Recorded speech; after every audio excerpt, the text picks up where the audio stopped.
সম্মানিত ভিউয়ার্স, আসসালামু আলাইকুম। রোজা থেকে কি ফ্রি ফায়ার গেম খেলা যাবে? রোজা থেকে কি পাবজি গেম খেলা যাবে? রোজা থেকে যদি এরকম অন্যান্য গেমগুলো আমরা খেলি, এই রোজা কি আল্লাহর দরবারে কবুল হবে?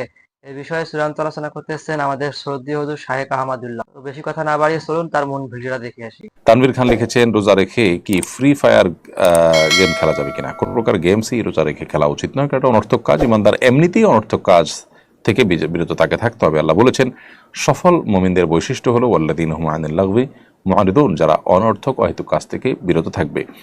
এই যে গেমস খেলা, এটা অনর্থক কাজ, যে কাজের কোনো সুফল ওই কাজে রত ব্যক্তি পায় না, যার কারণে এটা একজন ইমানদারের সাথে যায় না। সেখানে ফ্রি ফায়ার এবং পাবজি গেম ইত্যাদির মধ্যে আরও অন্যান্য নাজায়েজ ইয়েগুলো থাকার কারণে, উপাদানগুলো থাকার কারণে এগুলো এমনিতেই খেলা নাজায়েজ এবং গুনাহের কথা। সেখানে রমজান মাস যদি করা হয়, তাহলে সেক্ষেত্রে সেটা আরও বেশি ভয়াবহ। রোজা রেখে যদি এটা করে কেউ, রোজা হয়ে যাবে কিন্তু রোজার গুণগত মান নষ্ট হবে এবং রোজার সওয়াব এর মধ্যে নিশ্চয়ই ঘাটতি দেখা দিবে। তো দেখুন, আপনাদের প্রশ্নের উত্তরটি দেওয়া হলো। এখানে কি বলা হলো, আপনি যদি রোজা থেকে গেম খেলান তাহলে কিন্তু আপনার রোজাটা আদায় হয়ে যাবে, কিন্তু রোজার যে একটা সওয়াব আছে এই সওয়াবে কিছুটা ঘাটতি হয়ে যেতে পারে আপনার এই গেম খেলার কারণে। আপনি কেন গেম খেলে শুধু শুধু নিজের চোখের জ্যোতিও তো নষ্ট হবে, পাশাপাশি আপনার সওয়াবও কিছু নষ্ট হয়ে যাবে। আপনি যদি পূর্ণাঙ্গ সওয়াব পান তাহলে সেটা আপনার এই কালে উপকার না হলে পরকালে কিন্তু ঠিকই উপকার হবে।